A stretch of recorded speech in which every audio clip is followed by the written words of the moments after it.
Muy buenos días, estimados estudiantes. Hoy día vamos a realizar la segunda parte de lo que fue el gran imperio del Tahuantinsuyo en el área de ciencias sociales. En esta oportunidad vamos a enmarcarnos en estudiar lo que fue la organización política y la organización económica de este gran imperio. Bien, pasamos a estudiar entonces cuál fue la pirámide política de este gran imperio. Como ustedes ven, hemos allí puesto una pirámide. En esta pirámide podemos resaltar primero, vamos a realizar las características. ¿Cuáles fueron las características dentro del Tahuantinsuyo en la organización política? ¿Era absolutista? Sí. Lo tenía el poder uno solo. ¿Era teocrático? Sí, porque se decía que el que gobernaba, había sido enviado por Dios. Luego, hereditario, sí. ¿Por qué? Porque cuando este personaje moría, el que gobernaba moría, lo heredaba a su primogénito. Militarista también. Era de sistema dualista porque gobernaban dos incas, ¿ya? Luego, dentro de esta política también tenemos a los llamados Inca Hanan, guerrero del Sapa Inca o del primer Inca, y el Inca Hurin, que era el sacerdote o también conocido como Auqui o Apo suyo. Entonces, vamos a ver cuál es la cúspide, llamado Sapa Inca. El Sapa Inca era era la máxima autoridad, el hijo del sol. ¿Ok? Ahora, este Sapa Inca usaba un distintivo. ¿Cuál era? La borla roja. ¿Ok? Dentro de esa vincha, conocido como el Mascaipacha, utilizaba una borla roja. Ahora, otros personajes que podemos mencionar era el Huilac Humu o sumo sacerdote. ¿Ok? Luego, en un segundo punto, tenemos al Auqui, que su distintivo utilizado era la borla amarilla. Este era el príncipe heredero ¿de quién? Del Inca, ¿ok? Que gobernaba hacía un correinado con su padre. Luego tenemos al llamado Consejo de Apo Suyos o Suyuyuc Apo, o conocido como Tahuantinsuyo Camachico. ¿En qué consistía ello? Eran gobernantes de cada suyo o de cada región y obviamente conformaban el Consejo Imperial, conocido como el Camachic o Camachico. Luego tenemos a un cuarto que es el Apunchic o Tocricot, que son gobernantes de provincias.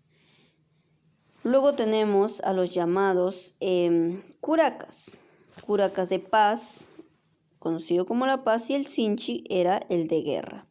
Luego tenemos las administraciones menores, como el Capacapo Huatac, que es el juez de crimen, el Incap Quiponquín, que era el secretario del Inca, el Capacñanca Capamayo, que era el administrador de los caminos, y el Quipo Camayo, que era el administrador de los quipus y también contador.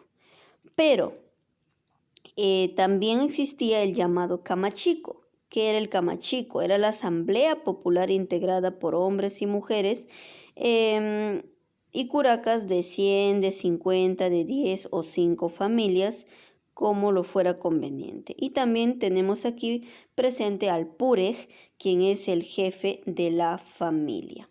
Ahora recuerda que aquí hay como siempre un chismoso. El llamado supervisor, el que todo lo ve, el llamado Tucuy Ricuy. Él era un intermediario, que informaba constantemente lo que sucedía entre la Punchic, el Curaca, el Sinchi, los administradores menores y el Camachico. ¿A quién? Al Sapa Inca.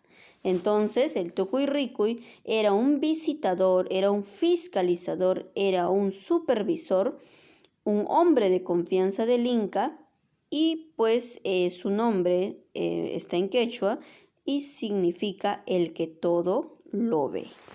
Muy bien, aquí vemos pues al Zapa Inca, al Curaca también. Y bueno, pasamos rápidamente a estudiar lo que fue el aspecto económico o la organización económica del Tahuantinsuyo. Se rige bajo principios económicos, que los vamos a estudiar aquí. Tenemos primero a la reciprocidad. ¿Qué cosa es la reciprocidad? Es la mutua prestación de trabajo y ayuda. O sea, era el intercambio mutuo de bienes o servicios entre los miembros de una comunidad o comunidades. De ellas, la reciprocidad se daba de dos maneras. Era una reciprocidad asimétrica, la cual pues se daba cuando un curaca recibía más de lo que daba a un jatunruna. Y había una reciprocidad simétrica, que era pues el intercambio de bienes entre personas de la misma clase social. ¿Ok? Diferente clase social y la misma clase social es la simétrica.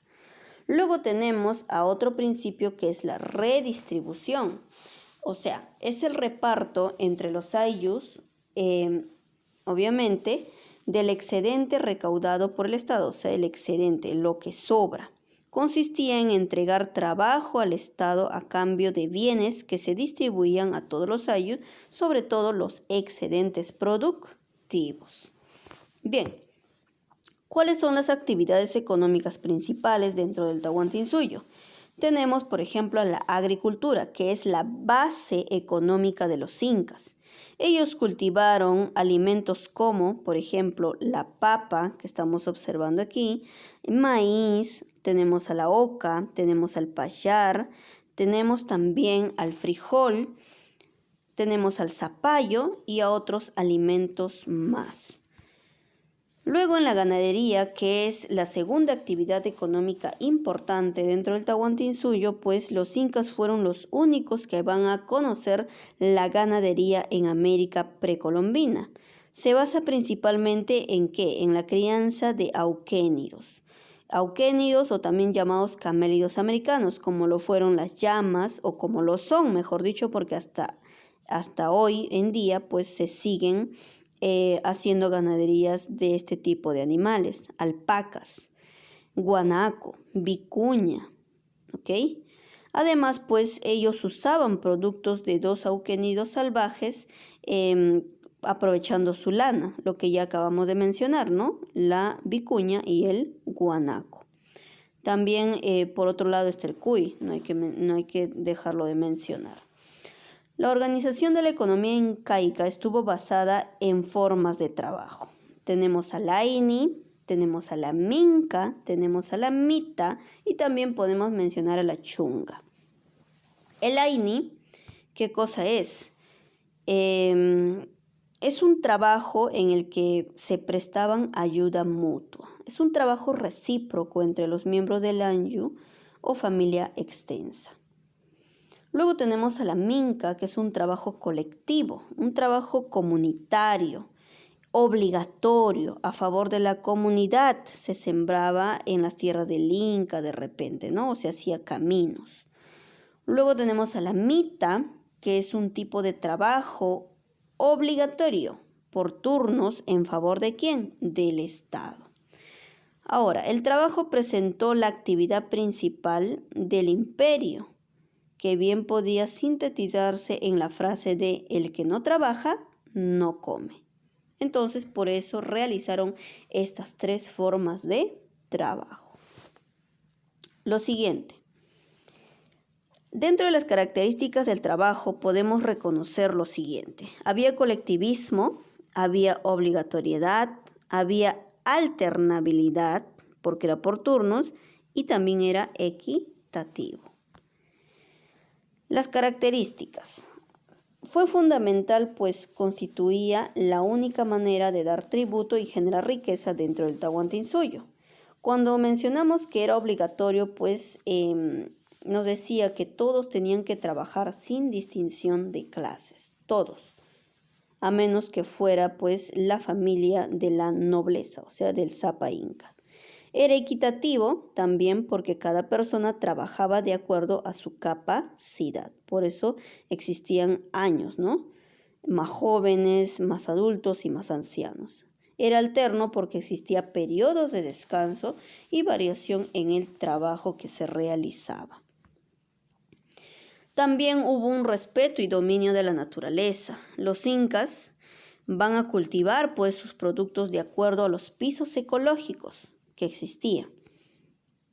Esto es el rendimiento de las plantas en concordancia de ¿qué? Del factor climático altitudinal y que comprendían pues desde las partes más altas del Ande hasta las quebradas de la región Yunga y también los valles costeños, donde van a aprovechar los recursos marinos como los peces, como los mariscos, las algas y aún también aves quienes sirvieron como alimento ¿para quién? Para la población.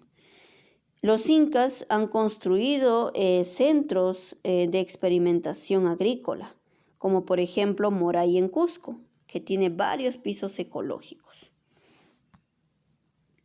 Bien, también se han conocido técnicas agrícolas. Estas técnicas agrícolas son conocidas como, por ejemplo, el más conocido, los llamados andenes. Este pues es un sistema de graderías, como lo ven en la imagen, de los incas, que han construido pues en las faldas de los cerros para ganar tierras de cultivo. Luego tenemos a los llamados camellones que se realizaron principalmente en el sur andino peruano, donde pues eran una especie de montículos de tierra, como lo están viendo aquí, sobre el agua, ¿ya? Que mantenían pues los cultivos en la superficie, o sea, por encima de ellos, y se aprovechaba la napa freática, también para protegerlos de las heladas. Luego tenemos a las llamadas holladas o huachaques. Eran excavaciones en lugares desérticos y arenosos, ¿para qué? Para aprovechar la humedad del subsuelo, o sea, la napa freática. Eso viene todavía dentro de la cultura Chimu. Bien, las herramientas que ellos van a utilizar, la más conocida es el chaquillacta, luego tenemos a la rancana, a la cupana, tenemos a los asadones y tenemos a los punzones como lo están viendo en la imagen. La división de tierras. La división de tierras estaba designada de la siguiente manera. Habían tierras del Inca. Estas tierras del Inca ya estaban destinadas para la manutención de la realeza y de la nobleza, también para los funcionarios y el ejército. El sobrante se guardaba en graneros y constituían pues provisiones para casos de desastres, escasez, etc. Eran cultivadas mediante ¿qué? Mediante la minca. Luego tenemos a las tierras del pueblo. Estas tierras del pueblo eran entregadas cada año, prestadas también a los miembros del ayo, cuyos productos les servían de sustento. Cada varón recibía un topo, que equivaldría a 2.700 metros cuadrados aproximadamente, y la mujer solo medio topo. Luego tenemos a las tierras del sol. Estas tierras del sol eran aquellas pues cuyos productos estaban destinados al mantenimiento de ¿quién? De los sacerdotes, de las vírgenes del sol y para pues la preparación de las ofrendas para las fiestas religiosas. Eran trabajadas también mediante la minca. Ahora, cabe mencionar también que el almacenaje, o sea, donde ellos almacenaban todos sus productos, lo hacían en las llamadas colcas, que eran grandes almacenes estatales. También existían las piruas, que eran los almacenes de los ayllus, y también los tambos, que eran los almacenes o también llamados albergues que habían estado ubicados en los caminos para abastecer a los viajeros. Muy bien, chicos, entonces con esta explicación sobre la organización política y económica del Tahuantinsuyo hemos culminado la clase. Gracias.